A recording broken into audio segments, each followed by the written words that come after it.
The aspect of this where he's even talking about firing the commissioner of the Bureau of Labor Statistics and what she did to embarrass him because his policies embarrass all of us. I'm going to show you a couple of folks who actually know what they're talking about. Dan, you worked at that agency, 1 to 10, 10 being basically worst case scenario. Where do you put this? This is about a 9.5 trending to a 10. Look, this is like firing the referee because you don't like the final score of a game. If you look at the typical timeline of how this works, the BLS commissioner isn't even presented with the data until the Wednesday before the announcement. By the way, the president claimed that he first saw the jobs data this morning. That's almost certainly a lie. Typically, the president and his senior team are briefed the day before the jobs numbers come out. There's another thing I want to point out, too, is there's two different surveys within the report. There's the establishment survey, that's a survey of businesses. There's also a household survey, which is a survey of households and demographics. So another thing that's a concern here is all the demographic data, not just race data, but immigrant worker data, is now at the mercy of this new BLS commissioner. You know what the president feels about DEI. So all of these things could, in theory, be manipulated by a loyalist that Trump appoints. Are we paying attention? She can't even control these things. But they shorten it down to one person, just one person that controls everything. So Donald Trump can fire one person, put in someone else who will then have these fake numbers that whatever happens with the people who actually work on it, present.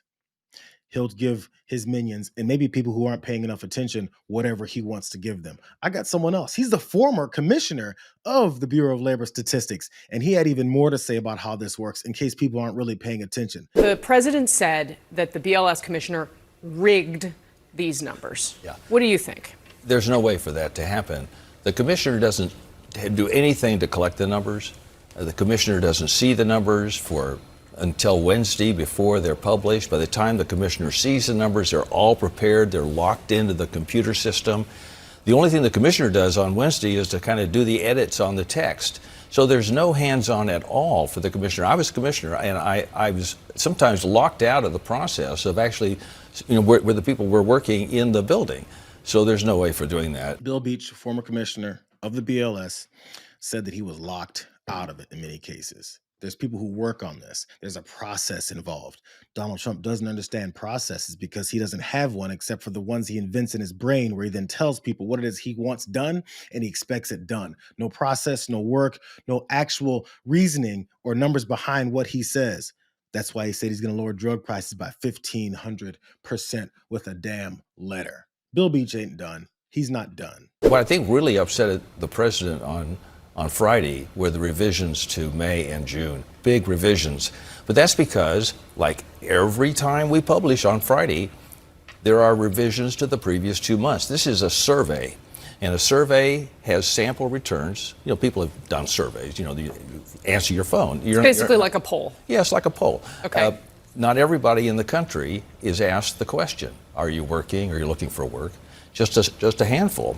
And businesses, about 600,000 businesses. Well, they don't all get their returns in on time. I would like them all to come in on time, but BLS keeps the door open for 2 more months to get more information. So what you saw on Friday was the effect of trying to do a better job, getting more information. The revisions are what have him so upset. Again, I know most people may not have a chance to actually pay attention to all the aspects of how this works, but the revisions came out as well. And for May and June, the numbers that were already disappointing were even worse, disastrously disruptive.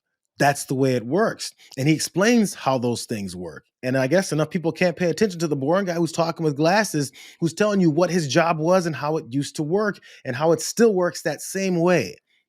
All we're supposed to pay attention to is Donald Trump fired someone and suddenly everything's going to be rosy and great again. That's just surface level bullshit. That's how fascists work. That's why they were so upset when people called him what he is, an authoritarian. That's why they don't want you to realize what it is that they're doing. If you accept that he's a fascist, you'll look into the things he does and go, damn, that looks pretty fascist. We have to go through 100 videos of people breaking down what it is that's wrong and how things actually work and compare it to the cartoonish, childlike things that they say and expect you to believe. So which one would you believe? Your wallets or the guy who's telling you why your wallets are being depleted right now? versus the guy who says you never made more money in your life while you're wondering where the hell that money is. And what's going to be next is some loser put in place. By the way, also Jerome Powell, he still couldn't run out yet, but there was someone on the board at the Fed that resigned. And they're looking to replace, I believe it was a woman, to replace her with someone who's also a loyalist on that board in hopes that they'll do what Donald Trump wants to do as far as getting rid of Jerome Powell, so then they can place that person in the position to continue doing the same things that he wants this person he's going to place as the head of the Bureau of Labor Statistics to do for him as well.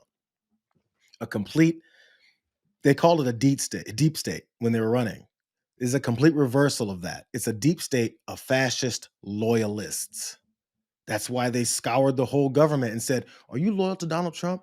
And if you're not, get the hell out of here. We need loyalists who are willing to lie and sell their souls for $500 to get a chance to make this guy look better than he ever could be. He's been a failure his entire life. We're finding out, as we're all becoming a failure with him, why.